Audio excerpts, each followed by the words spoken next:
wal muhajir man hajara ma nahallahu an. Orang yang hijrah adalah orang yang meninggalkan semua yang dilarang Allah Subhanahu wa taala. Alhamdulillah Ustaz, kami sudah hijrah. Apa namanya? Biker hijrah. Itu kemarin masih bonceng cewek. Ini pacaran syariah, Ustaz. Boleh, nggak ada. Anak-anak muda, para bikers, anak-anak muda, kalau kalian betul-betul hijrah, ambil HP, buka, cari namanya, delete, buanglah mantan pada tempatnya. Jangan lagi masih berteman-berteman, malam-malam masih bangun, yang tahajud ya. Ngapain kau bangunkan dia? Mak dia kan ada di dapur. Macam anak yatim piatu aja ya.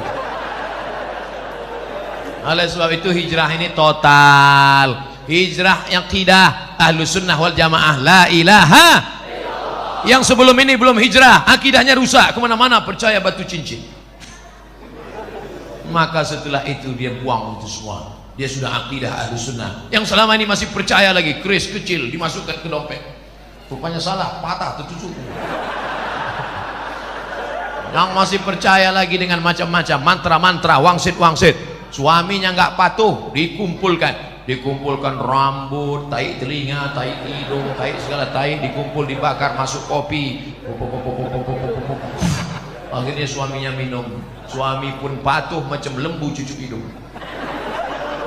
Mas, adik mau pergi arisan, tolong pel lantai, masa anak-anak urus mandikan, ndak apa-apa. Kalau sampai kau buat lakimu seperti itu, neraka jahanam tempatmu, Bu. Karena kau sudah pakai dukun, pakai santet. Ustaz Somad nuduh perempuan aja. Oke, kita balik, laki-laki pula yang menyantet perempuan. Saya Ustaz baru tahu bahwa saya ini sebenarnya suka sama dia karena dipelet suami saya. Taunya kapan? Setelah anak 5 lahir.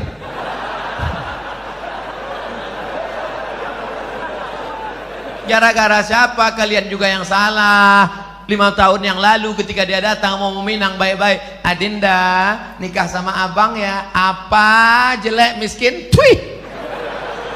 Akhirnya air ludahmu diambil, dibawanya ke dukun, dijampi-jampi. Kau pun siang malam terbayang-bayang, makan tak kenyang, tidur tak lena. Siang malam jadi kenangan, mau makan mie ayam nampak wajahnya terbayang.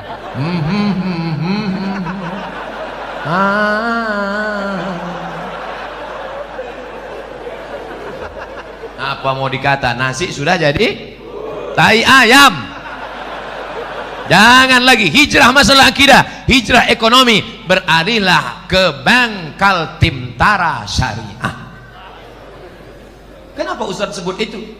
Kalian orang Kaltim, maka gunakan aset daerah yang syariah, maka beralihlah ke bank syariah supaya selamat daripada riba. Ideologi, politik, sosial, ekonomi, betul-betul hijrah. Selama ini nggak sholat. Alhamdulillah suami saya sejak dengar ceramah Ustaz Somad sudah hijrah. Oh, sholatnya rajin sekarang Pak Ustaz. Sholat apa? Sholat Jumat. Sholat kok cuma hari Jumat. Sholat zuhur, sholat asar, sholat maghrib, sholat isya, sholat tahajud, sholat duha, sholat qabliyah, sholat ba'diyah, sholat witir. Minta ampun kepada Allah atas segala silap dan salah kita. Mudah-mudahan Allah menerima hijrah kita insyaallah. Ya ayyuhalladzina amanu, hai orang beriman, tubu ilallah, taubatlah kepada Allah, taubatan nasuha, taubat nasuha. Apa saja bukti Islam adalah agama yang benar? Kenapa Allah membiarkan orang-orang membuat agama-agama yang lain? Kenapa enggak orang itu Allah hilangin aja? Hal apa yang dapat kita lakukan meningkatkan keimanan kita pada Allah Subhanahu wa taala? Kira-kira sulitkah bagi Allah meratakan orang yang tidak beragama dengan agama Allah? Innama amruhu iza arada syai'an ayaqula lahu kun. Ada yang mati ditelan bumi, Qarun. Ada yang mati ditelan Laut Merah, Fir'aun.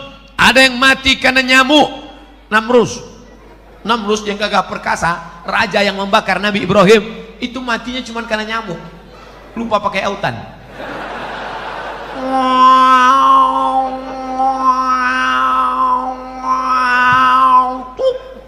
Mati. Bukan sulit bagi Allah untuk mematikan. Fir'aun yang gagah perkasa membangun piramid, matinya di mana? Matinya cuma tersedak di Laut Merah. Mati.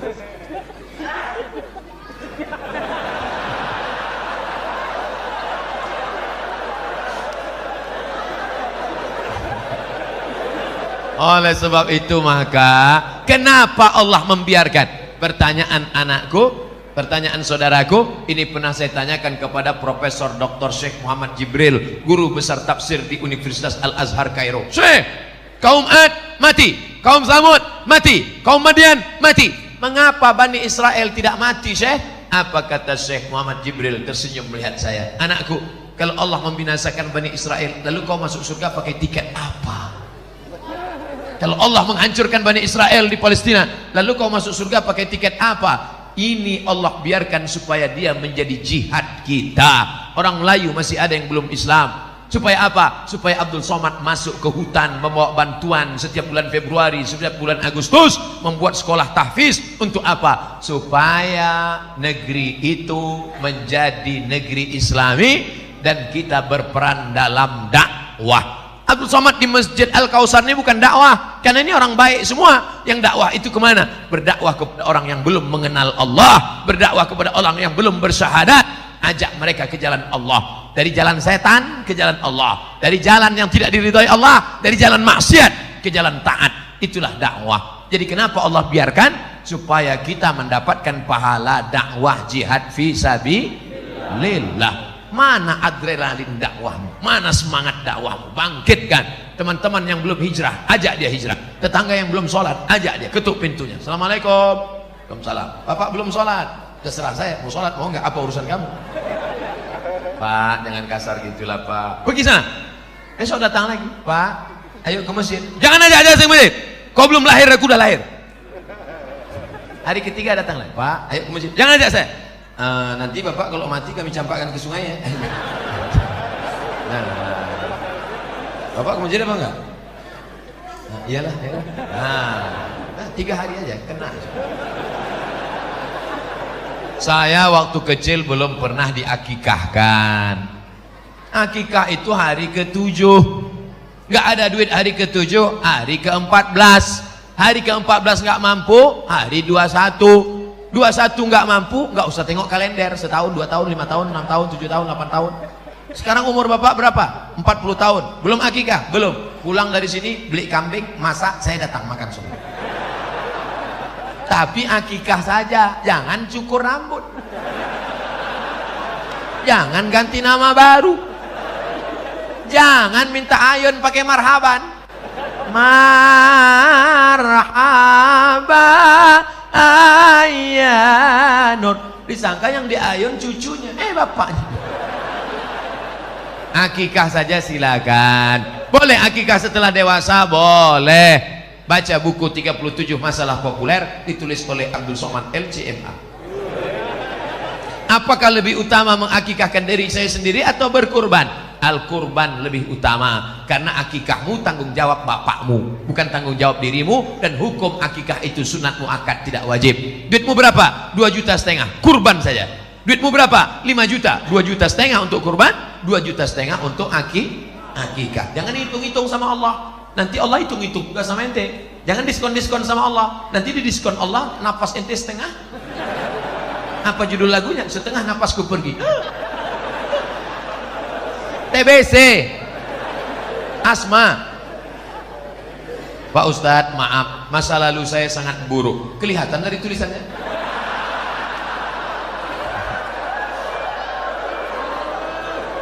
Sekarang saya lagi memperbaiki, Pak Ustadz. Bagus. Tak ada orang yang tak pernah bersalah, saudaraku. Orang yang baik bukanlah orang yang tak pernah bersalah. Orang yang baik adalah orang yang pernah bersalah dan memperbaiki kesalahannya. Lagu Roma. Tapi terkadang masih kepikiran masa lalu dan membuat niat baik ngedown. Nah, bagaimana cara agar kita tidak berpikir ke masa lalu? Jangan terlampau melihat spion ke belakang sampai kau lupa ada harimau di depan. Jangan terlampau melihat masa lalu sampai kau lupa menatap masa depan. Kalau perlu kau buang spionnya, campakkan, nengok ke depan aja. Maka tatap masa depan, Allah mengampuni dosamu, kau bangkit bersemangat.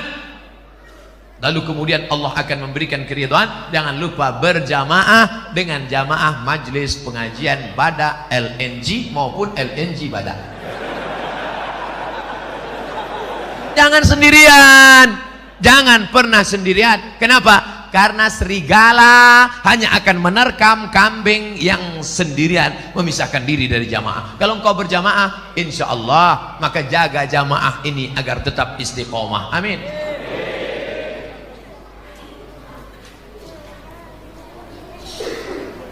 Apa perbedaan bank syariah dengan bank konvensional? Bank syariah akadnya dua. Pertama, mudharabah bagi hasil. Yang kedua, murabahah permodalan syariah. Oleh sebab itu keuntungannya itu berdasarkan keuntungan bersama. Contoh, kalau dia tidak pakai bank pribadi. Pak, pinjam uang Bapak 100 juta, mau apa? Saya mau ternak puyuh.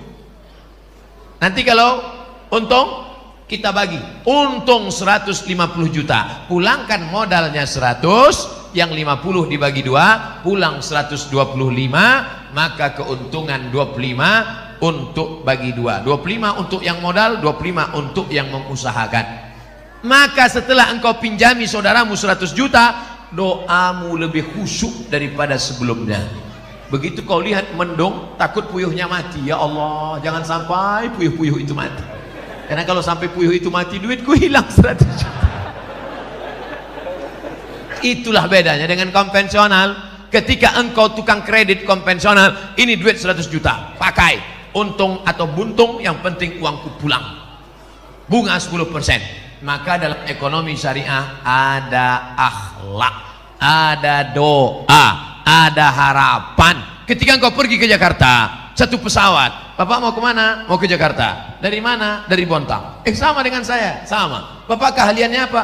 Saya ahli ternak burung. Boleh datang ke tempat saya? Untuk apa? Untuk pelatihan burung-burung puyuh. Maka diadakan pelatihan.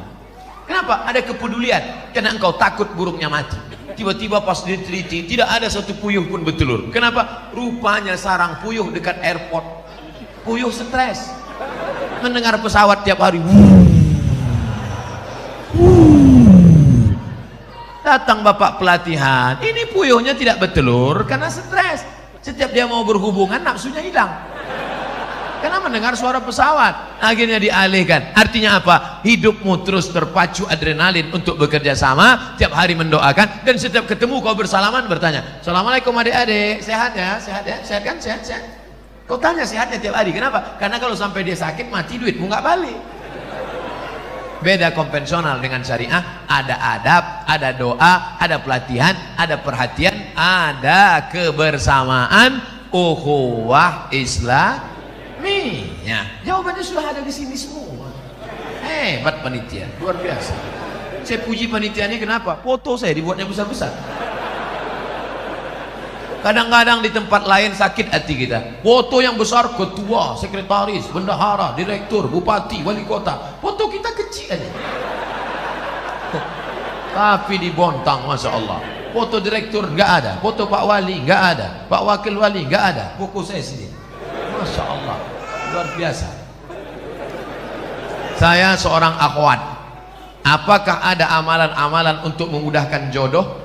Sebagai akhwat, bolehkah menjemput bola?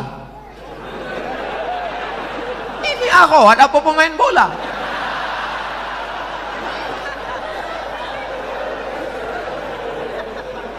Maksud dia, boleh nggak menawarkan diri pada orang soleh? Saya tidak menjawab, saya cerita, bapak ibu jawab. Ketika Nabi sedang tausiah, tiba-tiba tegak seorang perempuan. Apa kata perempuan itu? Inni wahabtu laka nafsi, I give myself for you.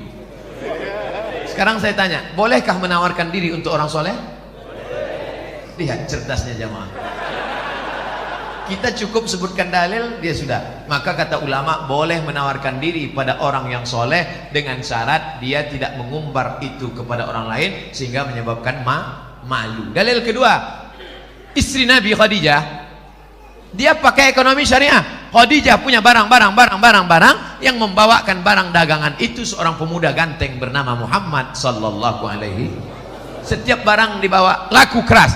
Akhirnya Khadijah nanya, ini yang selalu laku keras mana orangnya? Itu dia.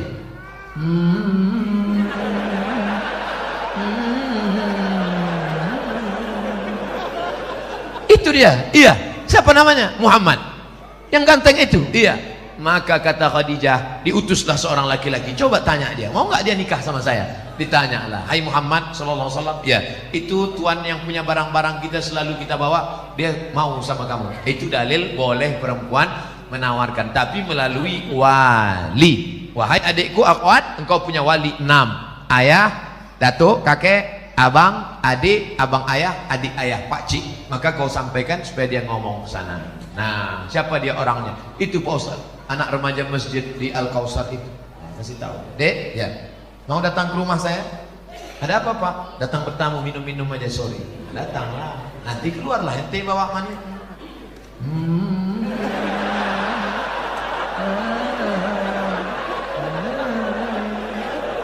Lalu kau pun minumlah, tengoklah dia.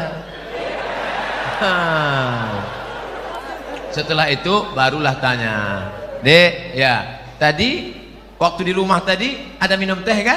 Iya. Gimana nampak yang bawa teh tadi? Saya nggak ngelihat, Pak.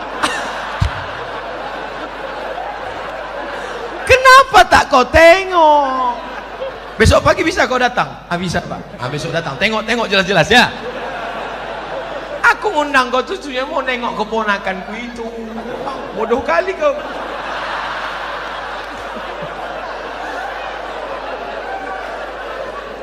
Setelah itu sampaikanlah kepada dia. Nanti kulah kau tengok, kasih jawaban cepat-cepat ya. Ya, kalau padi katakan padi, jangan sampai tetampi-tampi. Kalau jadi katakan jadi, jangan sampai tenanti-nanti. Gitu. Gimana? Bisa? Pak, selama ini saya memang udah nengok dia, tapi dari jauh nampak saya cantik. Begitu dekat, tak jadilah, Pak. Dah, jangan kau ceritakan ke yang lain ya. Nanti hancur dunia persilatan. Kalau tidak jadi jangan kecewa. Kenapa? Bunga bukan setangkai, kumbang bukan seekor, patah tumbuh hilang berganti, hilang satu tumbuh seribu. Apa disedihkan? Alah, perempuan macam laki-laki macam itu banyak. Kalau ditanya orang, gimana? Kecewa nggak jadi sama dia? Kecil lah. Di dalam kamar baru kau nangis.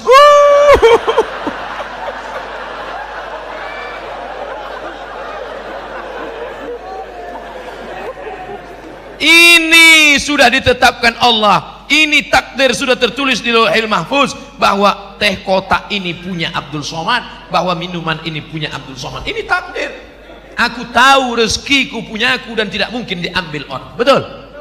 Ini punya Abdul Somad, satu pun tidak akan mengambil. Begitu juga dengan jodoh. Jodohmu tak akan mungkin diambil orang. Tapi kau mesti ada ikhtiar dan usaha untuk membuka botolnya, mau masuk. Jangan cuma kau tengok aja, menganga lah.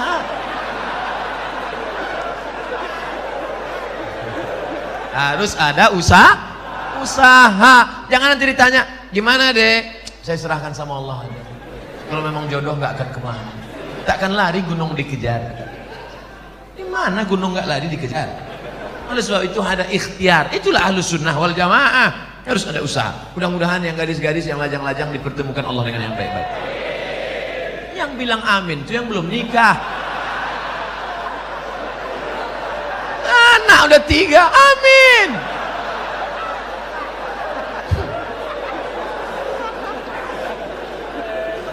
Nah, oleh sebab itu maka indah adik-adikku yang lajang. Indah kalian nanti bercerita ke anak-anak. Papa, ya, papa ketemu mama dulu di mana? Waktu itu ada ustadz datang ke masjid LNG Bada atau Bada LNG. Masjid Al-Kausar. Nah, terus pas papa mau keluar itu nyari-nyari sendal, mana sendal, tiba-tiba terbentur kepala papa. Tengok depan.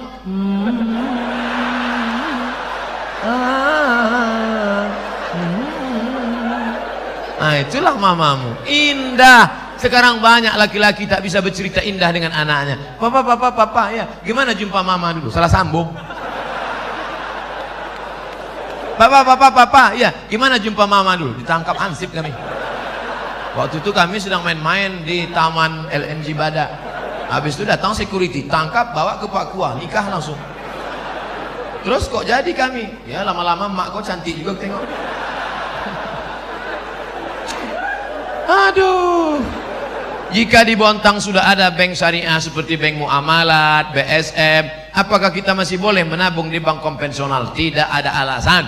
Besok pulang dari kantor atau pas jam, ambil cuti sebentar 1 jam, izin, ambil tarik, beralihlah ke bank Kaltim-Tara Syariah. Takbir.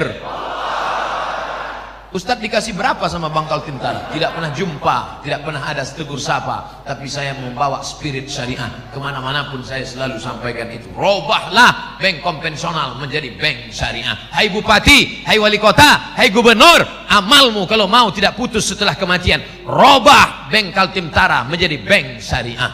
Takbir. Mengalir pahalanya, Pak. Memangnya kau jadi bupati, wali kota, gubernur berapa lama? Paling lama 2 periode, itu pun kalau ada yang nyoblos. Paling lama 10 tahun, itu pun kalau tak ditangkap KPK. Habis itu pensiun, stroke, stres, mati.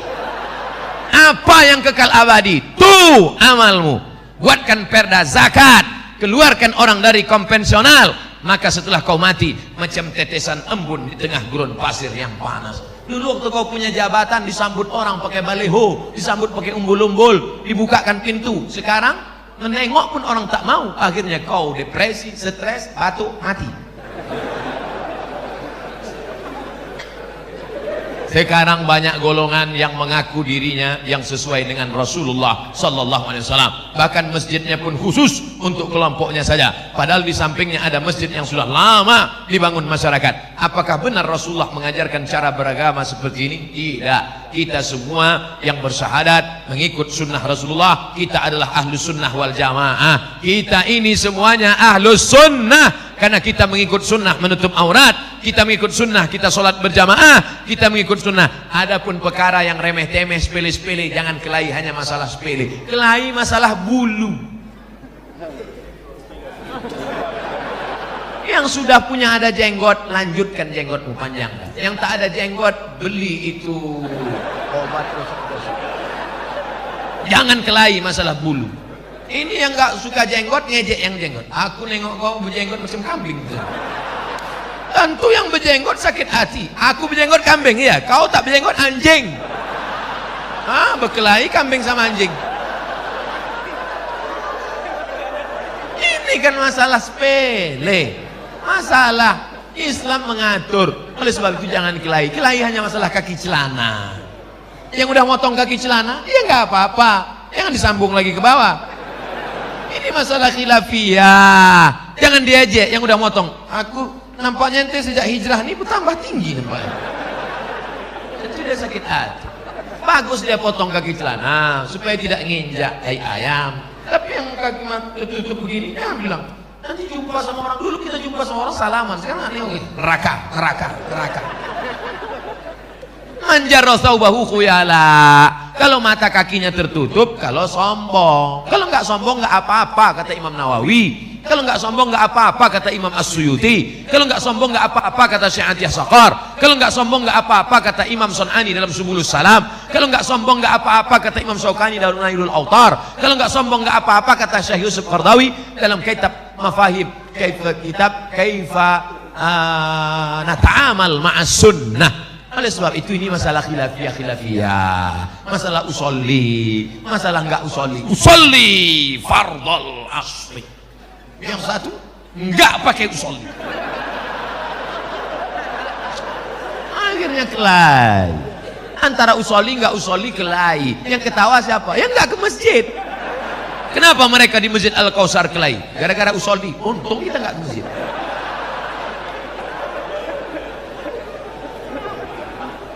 Mari kita jaga persatuan. Maka judulnya Masya Allah, Ukhuwah Islamiyah. Mau NU, mau Muhammadiyah, mau Al-Wasliyah, mau Perti, mau Persis, kita semua saudara. Asyhadu an la ilaha illallah wa asyhadu anna Muhammadan Rasulullah. Tapi kalau ada yang mengatakan ternyata setelah Nabi Muhammad itu ada Nabi lagi ke-26, itu bukan saudara kita. Itu harus diajak masuk Islam lagi, ulang syahadat. Karena la nabiyya ba'dah, tak ada nabi sesudah Nabi Muhammad. Siapa nabinya? Ahmad. Ini dia. Ya'ti mim ba'dismuhu Ahmad. Ini nabi yang terakhir, Ahmad. Oh, jadi kalau namanya ada dalam Quran berarti dia nabi. Iya, berarti ada nabi yang ke-27. Siapa dia? Nasrullah. Ini dia. Iza ja'a ke-27. Berarti ada nabi yang ke-28. Ini yang terakhir. Ini ayatnya. Qul huwallahu ahad, Allahu. Ini dia. Nabi ke-28. Orang-orang yang nyeleneh ini jangan dilawan, kerjain aja. Ini nabi ke-28.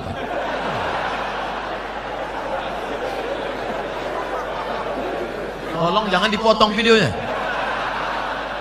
Nanti pengakuan Ustadz Somad dibontang, nabi ke-28. Ini potong-potong video nih. Makanya tonton video dari awal sampai akhir, lihat video aslinya, jangan lupa subscribe.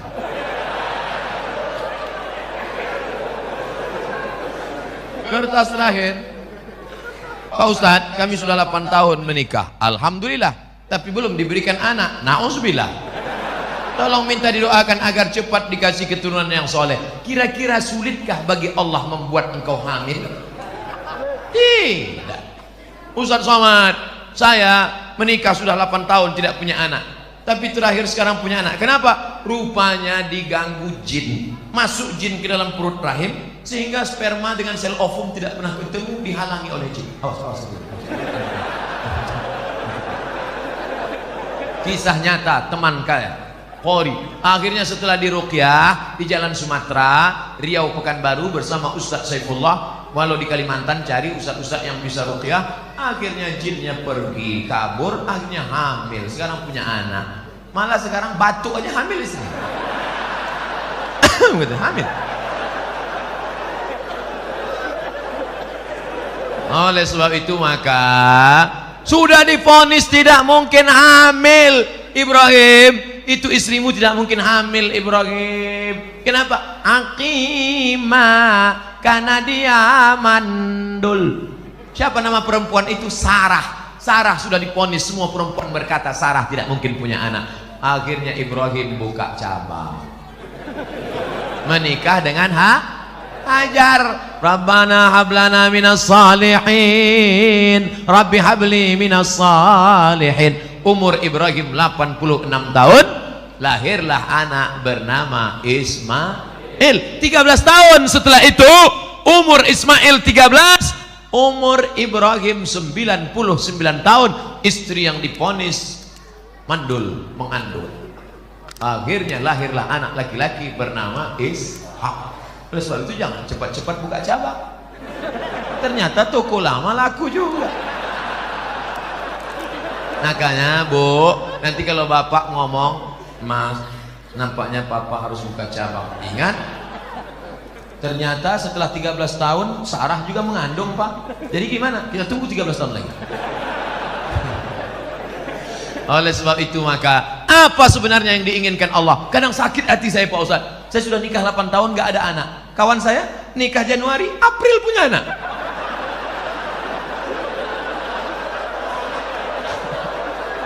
Di mana keadilan Allah Pak Ustadz?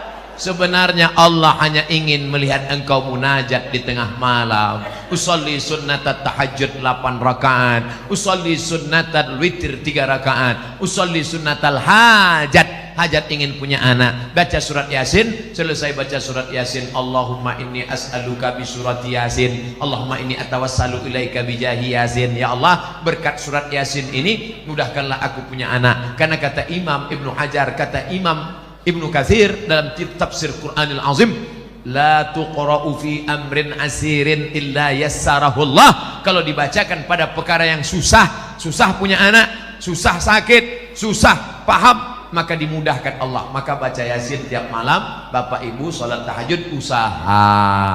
Katanya minum jus jus kacang hijau. Katanya makan korma. Saya tengok jamaah umroh beli korma muda. Beli korma muda. Saya nggak paham ini apa betul apa tidak. Lalu saya tanya sama yang jual itu, apa betul? Katanya aku pun tak punya anak. Ternyata orang ini sugesti aja, ikut-ikutan. Teman saya lama tak punya anak, ambil cuti 1 bulan ke Kairo, makan minum, ngaji, makan minum, punya anak. Rupanya selama ini sperma terganggu oleh WhatsApp. Handphone masuk kantong, handphone signalnya terganggu. akhirnya sperma itu lemah, nggak kuat dia berenang. Makanya makan banyak, makan. Oleh sebab itu maka ada ikhtiar, ada usaha, ada doa dan tawakal. Mudah-mudahan yang belum punya anak diberikan Allah anak yang soleh dan soleh.